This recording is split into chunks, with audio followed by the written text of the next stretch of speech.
오늘 저는 아모스 4장 1절에서 5절을 본문으로 하나님 없는 풍요, 말씀이 사라진 예배라는 제목의 하나님 말씀 나누겠습니다. 성도 여러분, 그 2017년경으로 기억됩니다. 혹시 그 박찬주 육군대장 부부의 갑질 사건을 기억하십니까? 당시 육군 제2작전사령부 사령관이었던 박찬주 육군대장과 그의 일반인 아내분인 전성숙 씨가 군내 주의를 심각하게 악용해서 공관병과 조리병들에게 갑질과 가혹행위를 저질렀고 그렇게 그들을 악랄하게 괴롭힌 사건입니다. 물론 이 박 장군님께서는 무죄를 받으셨고요. 그리고 이 아내분은 항소심 끝에 유죄를 받고 벌금형으로 처벌을 받은 걸로 알고 있습니다. 받으신 걸로 알고 있습니다. 그런데 특별히 이 박 장군의 아내분인 전성숙 씨는 자기들이 해야 할 가족 빨래나 청소뿐만 아니라 심지어 물 떠오는 일까지 공관병에게 시켰다고 합니다. 그것도 공관병에게 전자팔찌를 채워서 배를 누르면 즉각 달려오게 했습니다. 본인이 1층에 있는데 1층 식당에 있는 물을 가져다 달라고 2층에 있는 공관병을 부르는 일이 잦았다고 합니다. 그리고 조금이라도 늦으면 그 배를 집어 던졌다고 합니다. 한 번만 더 늦으면 영창에 보낸다는 협박까지 일삼았습니다. 조리병이 한 음식이 마음에 들지 않을 때면 그 부모까지 모욕했다고 하고요. 장성 부부가 마당에서 골프를 칠 때면 공관병, 조리병으로 하여금 골프공을 줍는 일까지 시켰다고 합니다. 그리고 군내 지위를 악용한 이 갑질 사건은 군 공관병이 폐지되는 계기가 되기도 했습니다. 그리고 최근에도 이와 비슷한 사건이 논란이 되고 있습니다. 실명을 밝히지 않아도 여러분 모두가 알고 계신 유명한 정치인의 아내분이 남편의 권력을 뒷배삼아 국가 공무에 쓰여야 할 법인카드를 사적 용도로 유용한 사실이 밝혀지고 있습니다. 더불어 공무원을 마치 자신의 개인 하인처럼 부린 과잉 의전도 논란이 되고 있는데요. 최근 이와 관련된 의혹을 폭로한 한 공무원이 그들을 가리켜서 국민의 피와 땀이 묻어있는 혈세를 자기 돈처럼 사적으로 유용하고 공무원을 하인처럼 부리는 분이 민생을 생각하는 정치인이라 할 수 있느냐 이렇게 말하면서 분노를 표하기도 했습니다. 이런 사건들은 힘과 권력을 남용해서 힘없는 사람들을 압제하고 괴롭히는 일들이 비단 남자들만의 문제가 아니라는 것을 우리에게 보여줍니다. 여성분들도 이런 문제에서 예외일 수 없는 것 같습니다. 이런 사건들을 볼 때 모든 사람이 죄인이라는 하나님의 말씀이 더욱 새삼스럽게 진리로 다가오는 것 같습니다. 이처럼 사회 지도층에 속한 우리 부인들의 모습, 여인들의 삶은 그 시대의 부패 정도를 보여주는 또 하나의 지표가 되는데요. 그런데 아모스가 사역했던 당시 북이스라엘도 그러했습니다. 아모스 당시 북이스라엘이 얼마나 부패하고 썩어 있었는지를 잘 보여주는 지표가 바로 당시 사회 지도층에 속한 부인들의 삶이었습니다. 오늘 본문 1절 말씀은 이런 관점에서 당시 북이스라엘의 부패와 타락상을 우리에게 잘 보여주고 있는데요. 우리 오늘 본문 1절 말씀 다 같이 한번 다시 읽어보겠습니다. 1절 말씀입니다. 시작.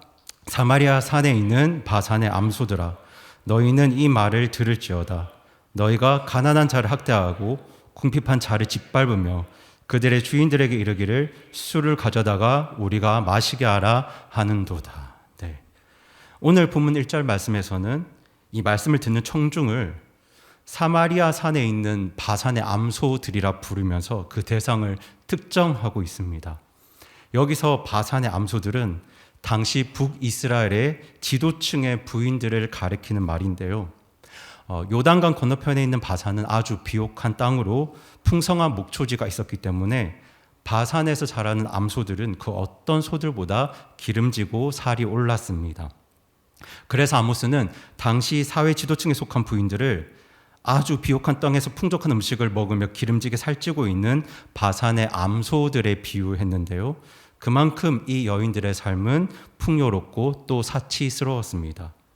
그리고 사실 아모스가 사역했던 당시 그 시대가 북이스라엘의 모습이 그러했습니다. 세상 사람들의 눈으로 볼 때 북이스라엘은 정말 모든 것이 풍족하고 풍요로운 세상 같았습니다. 예전에도 말씀드렸지만 정치적으로도 안정되어 있었고요. 경제적으로도 부강했습니다. 부족한 것 없이 너무도 즐겁고 풍요로운 삶의 요소들이 많았습니다. 그래서 그 여인들의 얼굴은 바산의 암소들처럼 윤택했습니다. 하지만 하나님께서는 그 여인들을 향해서 어떻게 말씀하고 계시나요? 우리 이어서 아모스 4장 2절 말씀도 같이 읽어보겠습니다. 2절 말씀입니다. 시작. 주 하나님께서 자신의 거룩함을 두고 맹세하시되 보라, 날들이 너희에게 이르리니 그가 갈고리로 너희를 끌고 가며 낚시바늘로 너희 후손들을 끌고 가리라. 네. 지금 하나님께서는 자신의 거룩함을 두고 맹세하시면서 어떻게 말씀하고 계십니까? 갈고리로 너희들을 끌고 가겠다. 낚시바늘로 너희 후손을 끌고 가겠다. 이렇게 말씀하시면서 그들을 향한 징계와 심판을 선언하고 계신데요. 하나님께서 정말 강경하게 단호하게 이렇게 말씀하신 이유가 무엇이겠습니까? 지금 그들이 누리고 있는 복과 풍요가 하나님 앞에서는 죄였기 때문입니다. 그들이 누리는 풍요는 하나님에게서 온 것이 아니었습니다. 그들이 누리는 풍요와 복은 하나님과 전혀 상관없는 것들이었습니다. 그렇다면 그들이 어떻게 이런 경제적인 풍요와 여유를 누릴 수 있었습니까? 오늘 1절 말씀에 기록된 것처럼 그 풍요와 여유는 가난한 자들을 학대하고 궁핍한 자들을 압제해서 얻은 것들입니다. 그들은 가난하고 힘없는 자들의 사정을 전혀 생각하지 않았습니다. 그들이 무능하기 때문에 가난하다고 생각했고 노력하지 않았기 때문에 궁핍하다 생각했습니다. 그렇게 가난하고 힘없는 사람들을 무시하고 압제하고 핍박했습니다. 그 부인들이 바산의 암소와 같은 여인들이 누렸던 부와 삶의 풍요는 이처럼 힘없는 자들을 향한 압제와 핍박에서 비롯된 것들이었습니다. 그런데 정말 가슴 아픈 사실은요, 이분들이 불신자가 아니라는 사실입니다. 이 사람들이 모두 하나님께 예배드리는 자라는 사실이 참 가슴이 아픕니다. 그런데 이게 아모스 시대만의 이야기가 아닙니다, 여러분. 사실 제가 앞서 말씀드린 갑질로 유명해진 그 육군 장성 부부의 종교가 기독교입니다. 과잉 의존으로 논란이 되고 있는 이 정치인 부부의 종교 역시 기독교입니다. 물론 저는 개인적으로 이분들이 구원받은 분들은 아니라고 생각합니다. 그리스도인이 아니라고 저는 개인적으로 봅니다. 이분들이 정말 그리스도인이라면, 정말 예수님을 조금이라도 소중하게 여기는 사랑하는 마음이 있다면 어떻게 이런 식으로 살 수 있을까, 그런 생각을 합니다. 그런데 인터넷을 검색해보면 이분들의 종교가 기독교로 나옵니다. 이게 너무 가슴 아픕니다. 그런데 당시 북이스라엘 지도층의 여인들 역시 겉으로 볼 때는 신앙생활, 종교생활 열심히 하는 분들이었습니다. 그래서 오늘 본문 4, 5절 말씀은 이렇게 말씀합니다. 오늘 본문 4절, 5절 말씀 저희 다시 한번 같이 읽어보겠습니다. 시작.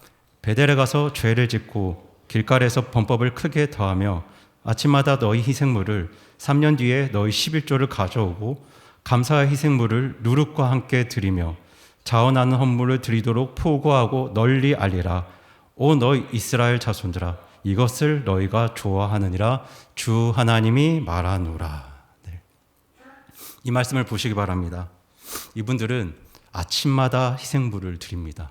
매일 예배를 드린 거예요. 때마다 11조를 드렸고요. 감사의 예배를 헌물을 드렸습니다. 자원해서 헌금을 드리기를 즐겨 했습니다. 그리고 심지어 이런 일들을 포고하고 널리 알립니다.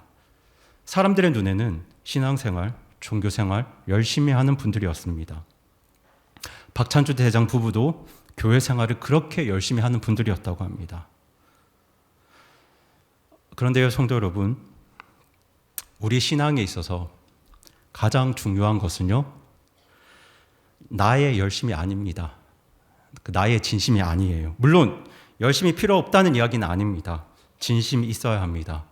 그런데 나의 열심보다, 나의 진심보다 더 중요한 것이 있는데요. 그것이 뭐냐면 바로 진리입니다.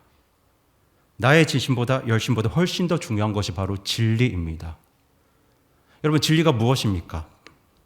하나님께서 그것을 기뻐하시는가? 이게 진리입니다. 하나님께서 그것을 받아들이시는가 아니면 거부하시는가? 그것이 바로 진리의 문제입니다. 여러분, 사실 교회 안에서 가장 위험한 분들이 누구신지 아시나요? 교회에서 사실 가장 위험한 분들은요, 진리 없이 열심을 내는 분들입니다. 진리 없이 진심이신 분들이세요. 진리가 없는 열심만큼, 진리가 없는 진심만큼 교회에서 위험한 것이 없습니다. 여러분, 이 부분에 대해서 사도 바울도 로마서에서 이렇게 말했는데요. 우리 다 함께 로마서 10장 2절, 3절 말씀을 화면을 보시면서 같이 읽어보겠습니다. 로마서 10장 2절, 3절, 2절 말씀입니다. 시작. 내가 그들에 대해 증언하노니 그들이 하나님께 대한 열심은 있으나 지식에 따른 것이 아니니라. 그들이 하나님의 의를 알지 못하여 자기 자신의 의를 세우려고 다니면서 하나님의 의에 복종하지 아니하였느니라. 아멘. 여러분, 사도 바울이 지금 뭐라고 말하고 있습니까? 그들이 하나님께 대한 열심은 있으나 지식에 따른 것이 아니라고 합니다. 진리 위에 세워진 열심이 아니라는 거죠. 많은 사람들이 하나님의 의가 무엇인지도 모른 채 열심을 내고 있다는 거예요. 진리가 무엇인지도 모른 채 진심을 다하고 있다는 것이죠. 사도 바울은 그런 자들에 대해서 어떻게 말씀하고 있습니까? 하나님의 의에 불순종하는 자들이라고 말하고 있습니다. 하나님의 의가 아니라 자기 의를 세우는 자들이라고 말하고 있습니다. 그런데 사실 이 이야기가, 바울의 의는 남의 이야기가 아닙니다, 여러분. 사도 바울도 옛날에 그랬거든요. 사실 자기 이야기입니다. 사도 바울도 예수님 만나기 전에는 하나님을 향해서 열심을 다하는 삶을 살았습니다. 정말 진심을 다하는 삶을 살았어요. 그래서 그가 한 일이 무엇이었습니까? 예수님의 교회를 핍박했습니다. 그리스도인들을 박해했죠. 얼마나 열심이었는지 모릅니다. 그에게 열심이 있었습니다. 진심이 있었습니다. 하지만 그에게 뭐가 없었습니까? 네, 진리가 없었습니다. 그에게 진리가 없었어요. 그랬던 바울이 진리이신 예수님을 만나고 나서, 진리가 무엇인지 알고 나서 자기의 그 지난 진심의 시간들, 자기 과거의 그 열심의 시간에 대해서 어떻게 말하고 있냐면요, 우리 다 함께 빌립보서 3장 7절 8절 2절 말씀 같이 읽겠습니다. 시작. 그러나 무엇이든지 내게 이득이던 것들을, 곧 그것들을 내가 그리스도를 위하여 손실로 여겼으며, 참으로 확실히 모든 것을 손실로 여김은 그리스도 예수 내 주를 아는 지식이 뛰어나기 때문이라. 내가 그분을 위하여 모든 것에 손실을 입고 그것들을 단지 배설물로 여김은 내가 그리스도를 얻고. 아멘. 네, 지금 진리이신 예수님을 만난 바울은요, 과거에 진리 없는 나의 열심, 진리 없는 나의 진심이 배설물과 같다고 말합니다. 진리가 없는 자기 진심을, 진리가 없었던 나의 열심을 배설물로 여겼습니다. 배설물처럼 정말 추하고 더러운 것으로 여겼습니다. 왜냐하면 그 진심이 하나님의 의에 불순종하는 진심이었고, 하나님의 의가 아니라 오직 자기 의를 세우는 열심에 불과했기 때문입니다. 그런데 성도 여러분, 정말 그렇습니다. 여러분이 하나님을 향해서 아무리 진심이셔도, 교회를 향한 열심이 아무리 크시더라도 그 진심과 열심이 진리를 거스리고 있다면, 하나님 말씀에 어긋나 있다면 그것은 배설물에 불과합니다. 하나님 의에 불순종하는 여러분의 진심입니다. 하나님의 의가 아니고 자기 의를 드러내는 열심이에요. 여러분, 제가 교회를 섬기는 사역자로서, 주의 종으로서 정말 다듬어져야 하는 부분도 바로 이 부분입니다. 여러분, 저의 진심이 진리를 앞서가면 안 됩니다. 저의 열심이 하나님 말씀을 앞서가면 안 됩니다. 제가 아무리 진심이어도, 제 안에 아무리 큰 열정과 열심이 있어도 하나님 말씀이 아니라고 하면 멈추어야 합니다. 진리에 맞지 않으면 거두어야 합니다. 그렇지 않으면 우리의 열심과 진심은 하나님을 대적하는 것들이 되고요, 하나님의 영광을 가리는 추악한 배설물이 됩니다. 여러분, 진리 없는 한 장성 부부의 신앙이, 말씀 없는 한 정치인 부부의 신앙이 지금 얼마나 하나님의 영광을 가리고 있습니까? 정말 교회와 기독교에 먹칠을 하고 있지 않습니까? 그런데 당시 북이스라엘 사람들, 특별히 지도층의 부인들이 그랬습니다. 때마다 예배를 드립니다. 11조도 드렸습니다. 감사 예물도 드렸습니다. 하지만 그 모든 종교 행위는 진리 없는 열심이었고 말씀 없는 진심이었습니다. 그래서 하나님께서 그들의 열심과 진심에 대해서 어떻게 말씀하고 계십니까? 저희 다시 오늘 본문 4절 5절 말씀, 2절 말씀 다시 한번 읽어보겠습니다. 시작. 베델에 가서 죄를 짓고 길갈에서 범법을 크게 더하며 아침마다 너희 희생물을 3년 뒤에 너희 11조를 가져오고 감사의 희생물을 누룩과 함께 드리며 자원하는 헌물을 드리도록 포고하고 널리 알리라. 오 너희 이스라엘 자손들아 이것을 너희가 좋아하느니라. 주 하나님이 말하노라. 네, 지금 이분들이 예배를 드렸습니다. 때마다 11조를 드리고 감사 헌금과 또 자원하는 예물을 드리고 있었는데요. 그런 그들을 향해서 하나님께서는 너희가 죄와 범법을 크게 더하고 있다 말씀하고 계세요. 예배를 드리고 있는데, 헌금을 드리고 있는데 죄를 더하고 있다고 말씀하고 계세요. 뿐입니까? 결정적인 말씀이 마지막에 나오고 있죠. 뭐라고 말씀하고 있냐면 이것을 너희가 좋아하느니라 라고 말씀하고 있습니다. 이것을 너희가 좋아하느니라. 이 말씀이 무슨 뜻이겠습니까, 여러분? 너희는 이것을 좋아하고 있지만 하나님은 그 일들을 좋아하지 않는다는 겁니다. 하나님께서 미워하신다는 거죠. 그런데 여러분, 지금 이 북이스라엘 사람들이 드렸던 예배가 진리가 없을 수밖에 없었던 이유가 있었는데요. 북이스라엘의 예배는 그 출발부터가 하나님 말씀을 무시한 예배였기 때문입니다. 오늘 보면 4절, 5절에서 특별하게 언급된 두 장소가 있습니다. 그 두 장소가 어디냐면 바로 베델과 길갈인데요. 성경이 이 두 곳을 특별히 언급하고 있는 이유는 바로 그 두 곳에 북이스라엘 사람들이 가장 중요하게 생각했던 성전 예배의 장소가 있었기 때문입니다. 베델과 길갈 이 두 곳에 북이스라엘 사람들의 예배처가 있었습니다. 사실 이스라엘이 남북으로 분열되기 전 하나님께서 세우신 성전, 하나님께서 정하신 예배의 장소는 남유다 예루살렘에 있었습니다.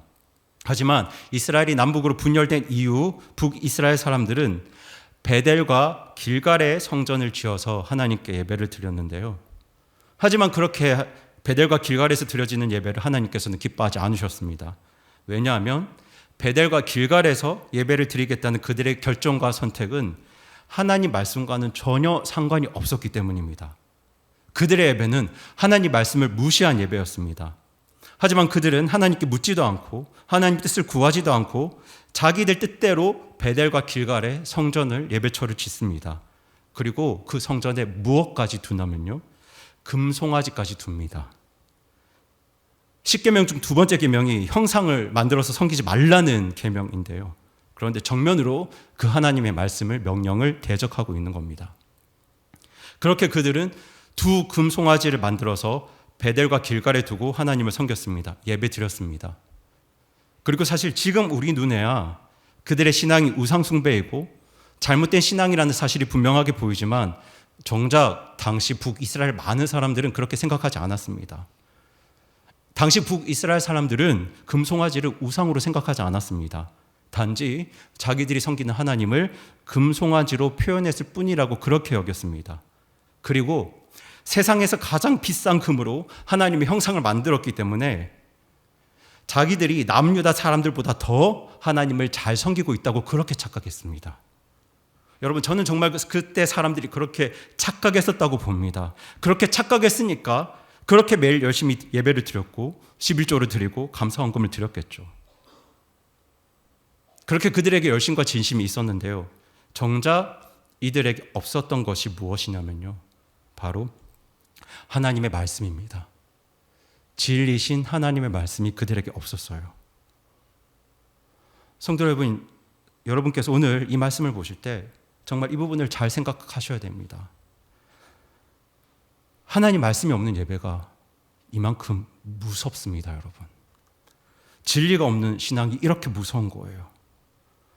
여러분, 하나님 말씀이 없는 예배가 박장군과 같은 그 부부와 같은 괴물을 만들어냅니다.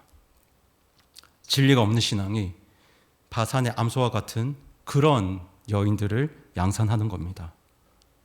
그리고 이 부분에 대해서 가장 분명하게 경고한 대언자가 바로 사무엘 대언자인데요.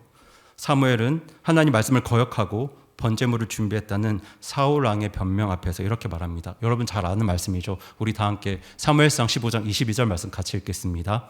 시작. 사무엘이 이르되 주께서 주의 음성에 순종하는 것만큼 번제어물과 희생물을 크게 기뻐하시나이까. 보소서 순종이 희생어물보다 낫고 귀를 기울이는 것이 수량의 기름보다 나으니. 아멘. 이 말씀처럼 주의 음성에 순종하는 것이 값비싼 헌물을 드리는 것보다 낫고 하나님 말씀에 귀를 기울이는 것이 수량의 기름보다 낫습니다. 성도 여러분, 우리의 신앙은요, 우리의 믿음은 사실 하나님 말씀을 듣는데 모든 것이 달려 있습니다. 열심이 먼저가 아닙니다. 진심이 먼저가 아니에요. 우리가 가장 먼저 해야 할 일은, 우리가 가장 우선 해야 할 일은 하나님 말씀을 듣는 겁니다. 사실 하나님 말씀을 듣고 그 말씀에 순종하는 삶이 그리스도인의 삶의 전부라고 해도 과언이 아닙니다. 그게 전부입니다. 여러분, 구원받은 성도의 삶의 가장 중요한 것은요, 무엇인가를 더 멋지게 잘 이루는 게 아닙니다. 무언가를 성취하는 게 아닙니다. 성공하는 게 아닙니다. 다른 사람들이 하지 못하는 일들을 하는 게 아닙니다. 여러분, 구원받은 우리의 삶에 있어서 가장 중요한 건 하나님 말씀을 듣는 겁니다. 그리고 그 들은 말씀에 순종하는 겁니다. 여러분, 저도 그렇습니다. 여러분, 제 인생의 성공 여부는 얼마나 큰 사역을 하냐에 달려있지 않습니다. 저를 향한 하나님 말씀을 듣고 하나님 뜻을 깨닫고 그 말씀에 순종하는 삶을 살면 제 인생 성공한 인생입니다. 저는 그렇게 믿습니다. 여러분, 우리가 하나님 말씀 들을 때 어떤 일들이 일어납니까? 우리가 하나님 말씀을 들을 때요, 내가 자랑스럽게 여겼던 것들이 자랑이 아닌 걸 깨닫습니다. 말씀을 들을 때 우리는 나 자신이 얼마나 부끄럽고 낮은 존재인지를 깨닫습니다. 그리고 하나님 말씀을 들을 때 우리는 나 자신이 얼마나 하나님의 은혜가 필요한 사람인지를 깨닫게 됩니다. 얼마 전 제 여동생 이름이 곽혜정인데요. 제 여동생이 일주일 동안 자기 교회에서 새벽 예배를 드리고 자기 인스타그램에 이런 글들을 올렸는데 제가 읽어드리는 게 좋을 것 같아서 읽어드리겠습니다. 5일 동안 새벽 5시도 안 돼서 기상하는 걸 당연하게 생각하는 남편, 아이들과 함께 나도 가뿐하게 눈을 떴다. 차량 봉사, 식사 준비, 디저트 세팅, 찬양팀, 봉헌 특송 등 각자 맡겨주신 자리를 즐겁게 해내며 5일을 보냈다. 그러나 그 무엇보다 좋았던 건 기도 속에 평안을 얻었고 정말 간단 명료하여 이미 알고 있는 하나님 말씀임에도 너무 큰 위로를 받았으며 삶의 방향을 다시 잡게 되었다는 것. 결혼 전 오빠가 목회자로 부르심을 받았다고 했을 때 인간적인 걱정에 앞서서 오빠의 삶이 너무 힘들지 않겠어? 라고 물었던 적이 있다. 그때 오빠의 답이 어렴풋이 기억난다. 사람들 보기에 내가 가는 길이 힘들어 보이겠지만 그것이 가장 큰 기쁨과 행복일 수 있어. 이제 그 말을 조금 알듯하다. 세상의 성공과 부가 그렇게 부럽지 않다. 명품 가방보다 명품 믿음이 부러울 뿐이다. 나를 책임져 주시겠다는 그 사랑이 어찌나 든든하고 감사한지 모르겠다. 여기까지가 제 여동생의 글인데요. 저는 이 글을 보면서 이제야 제 여동생이 혜정이가 세상을 똑바로 보기 시작했구나 라고 생각했습니다. 정말 그렇게 생각했습니다. 여러분, 하나님 말씀을 들어야, 하나님 말씀 앞에 서야 나 자신이 우선 정확하게 보이고요, 세상이 똑바로 보이기 시작합니다. 그리고 제대로 보여야 제대로 된 인생길을 가지 않겠습니까? 그런데 말씀이 없으면 우선 제대로 보질 못합니다. 하나님도 제대로 못 보고 내 모습도 정확하게 안 보이고 세상도 똑바로 보지 못합니다. 그러니 금송아지 만들어 예배 드리면서도 예배 잘 드리고 있다 그렇게 착각하고 사는 겁니다. 그래서 여러분, 저와 여러분의 삶에 있어서 가장 큰 은혜는 하나님 말씀을 듣는 겁니다. 여러분, 말씀을 듣는 일이 바로 은혜의 시작입니다. 여러분, 믿음은 감정이 아니잖아요. 자기 혼자 종교적인 열심을 표현하는 것이 아니지 않습니까? 참 믿음은 하나님 말씀 듣고 그 말씀에 순종하는 것입니다. 때문에 순종하지 않는 사람은 믿음이 없는 사람입니다. 물론 순종이 제사보다 낫다는 말씀이 제사가 필요 없다는 말씀은 아닙니다. 예배가 필요 없고 헌금이 필요 없다는 말씀이 아니죠. 이스라엘 백성들도 제사를 드려야 했습니다. 하지만 이스라엘 백성들이 드렸던 그 제사 역시 하나님 말씀을 듣기 위한 제사여야 했습니다. 이스라엘 백성들이 죄를 지으면 하나님께서 말씀을 주지 않으셨기 때문에 먼저 죄를 고백하고 용서를 구하는 제사를 드렸던 거예요. 그래야 하나님 말씀을 들을 수 있거든요. 하나님 말씀을 받을 수 있거든요. 그렇게 하나님 말씀을 듣고 순종해야 하나님이 주시는 삶의 풍성한 복과 기쁨을 맛볼 수 있었습니다. 사무엘이 사울 왕에게 한 말의 핵심이 바로 여기에 있습니다. 제사 자체가 목적이 아니라는 것이죠. 제사 역시 하나님 말씀을 듣기 위한 도구요 준비 과정일 뿐이라는 겁니다. 하지만 정작 사울은 이 하나님의 말씀을 가벼이 여깁니다. 그래서 아말렉을 진멸하라는 그 하나님의 명령에 불순종하죠. 제멋대로 전쟁 방식을 바꿉니다. 제일 좋은 양과 소들을 자기 전리품으로 취합니다. 그러고는 변명하기를 하나님께 좋은 것으로 제사 드리기 위해서 양과 소들을 취했다 이렇게 말합니다. 그때 하나님께서 하신 말씀이 바로 순종이 희생화물보다 낫다 이 말씀인데요. 하나님께서는 이런 사울의 모습을 보시고는 그를 왕위에서 폐하셨습니다. 이처럼 여러분, 우리의 인생은, 그리스도의 인생은 사실 제사에 달려있는 게 아닙니다. 우리의 인생은요, 하나님 말씀에 달려있고 말씀에 순종하는 가에 달려있습니다. 그래서 구원받은 그리스도인들이 누릴 수 있는 최고의 복이, 최고의 은혜가 하나님 말씀을 듣는 겁니다. 특별히 교회를 통해서, 예배를 통해서 진리이신 하나님의 말씀을 정확하게 들을 수 있다면 그것이 인생에서 가장 큰 복입니다, 여러분. 여러분, 하나님께서는 오늘도 또 이번 주에 선포되는 하나님 말씀을 통해서 우리를 위로하시고 치료하시고 또 하나님의 영광을 경험케 하십니다. 그 말씀을 통해 누리는 복이 우리가 누리는 최고의 복인데요. 물론 때로는 우리가 하나님 말씀을 들을 때 책망의 말씀을 들을 수도 있습니다. 기분이 좋지 않을 수도 있죠. 하지만 죄를 책망하시는 우리의 연약함을 꾸짖으시는 그 하나님의 말씀을 들을 때도 우리가 깨닫는 것이 무엇입니까? 아직도 하나님께서 나를 버리지 않으시고 나와 함께한다는 사실입니다. 나는 스스로를 향해서 내가 교만하다는 생각을 전혀 하지 못했었는데 하나님께서 하나님의 말씀으로 나 자신도 알지 못했던 나의 교만과 나의 악한 마음과 나의 욕심을 들추어내십니다. 그리고 그 죄를 들추어내실 뿐만 아니라 그 죄를 깨닫게 하시고 그 죄를 해결하고 회복하도록 우리의 삶을 하나님 말씀으로 인도하십니다. 그렇게 오늘도 하나님은 하나님의 말씀으로 우리에게 은혜를 베풀고 계십니다. 그런데 반대로 하나님의 백성에게 가장 무서운 일이 무엇이겠습니까? 나 자신을 찌르고 나를 회복시키는 그 하나님의 말씀을 더 이상 듣지 못하는 겁니다. 아무 깨달음과 회개가 없는 그저 사람의 귀만 즐겁게 하는 그런 말씀만 듣게 되는 것이 그리스도인에게 있어서 가장 큰 비극입니다. 그건 하나님께서 나와 멀어지셨다는 뜻입니다. 베델과 사마리아에는 그런 하나님의 말씀이 없었습니다.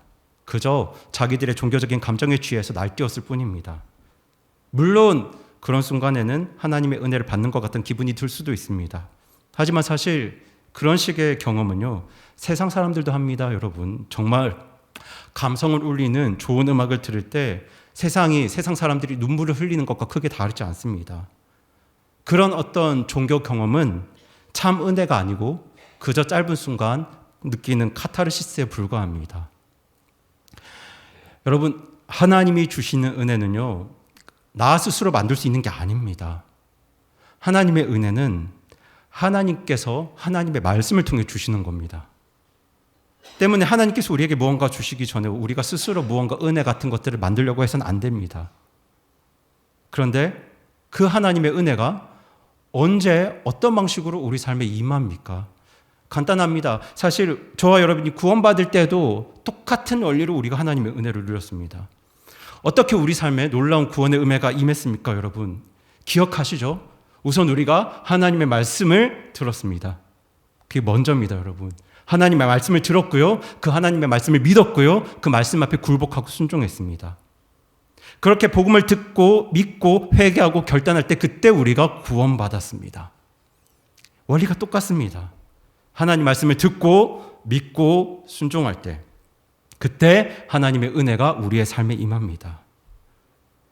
물론 여러분 우리는 하나님의 자녀임에도 불구하고 완전치 못한 사람들이죠. 우리가 얼마나 자주 넘어집니까? 얼마나 자주 하나님의 가슴을 아프게 하는지 모릅니다. 그럴 때 우리는 하나님의 은혜를 느끼지 못할 수도 있고 또 하나님의 역사를 경험하지 못할 때도 있습니다. 그런데 그럴 때 나의 삶에 우리 앞에 하나님의 말씀이 진리가 선포된다면 그게 정말 우리 삶에 있어서 가장 큰 은혜입니다. 나를 찌르는 그 하나님 말씀 앞에서 내가 나의 죄를 자백하고 회개하고 돌이키고 그 하나님의 말씀 앞에 순종하는 굴복하는 그런 예배를 드리면 우리가 어떻게 되겠습니까? 그때 우리의 삶이 회복되기 시작합니다. 그때 우리 삶에 하나님의 은혜가 부어지는 거죠. 우리 입술에도 기도와 찬송이 회복되기 시작하고요. 그런 삶이야말로 우리가 인생에서 누릴 수 있는 가장 큰 축복이지 않겠습니까? 하지만 아모스 당시 북이스라엘에는 그런 말씀의 은혜가 다 사라져 있었습니다. 오늘 본문에 나오는 베델과 길갈의 신앙이 말씀 없는 신앙, 말씀 없는 예배의 대표적인 예입니다. 말씀 없는 예배, 말씀이 사라진 예배, 순종 없는 신앙은 그저 자기 만족과 기복적인 신앙으로 나아갈 뿐이죠. 왜냐하면 그 안에 하나님이 계시지 않거든요. 하나님이 없기 때문에 하나님의 영광도 경험하지 못하는 겁니다. 하나님의 은혜도 없습니다. 하나님의 참된 영광, 하나님의 진짜 은혜를 경험하지 못합니다. 하나님이 주시는 은혜와 하나님의 역사를 경험하지 못하니까 자기 위대함에 도취되는 겁니다. 자기 의에 취합니다. 그렇게 자기들의 성공 사대를 떠들고 다닙니다. 그러면서 그것을 하나님의 축복이라고 말하고 다닙니다. 내가 장군으로 진급한 게 하나님의 복이라고 말하고 되고 그렇게 말하고 다니고 내가 국회의원 된 게 하나님의 복이라고 그렇게 말하고 다닙니다. 그런데 정작 그들의 삶에는요 진리가 없습니다. 하나님 말씀이 없습니다. 하나님 의에 불순종하는 자기 의만 있을 뿐입니다. 그래서 하나님 없는 풍요만큼 위험한 게 없습니다, 여러분. 말씀이 사라진 예배만큼 진리가 없는 신앙만큼 위험한 게 없어요. 물론 저는 저와 여러분 그리고 우리 교회에 하나님을 향한 열정이 있기를 간절히 바랍니다. 우리의 마음이 진심이기를 간절히 바라요. 하지만 그보다 더 간절히 구하는 것이 있다면 그 모든 진심과 열정과 열심이 진리이신 하나님 말씀 위에 세워지기를 간절히 구하고 기도합니다. 여러분 이 시간 여러분 자신의 삶을 한번 깊이 살펴보셨으면 합니다.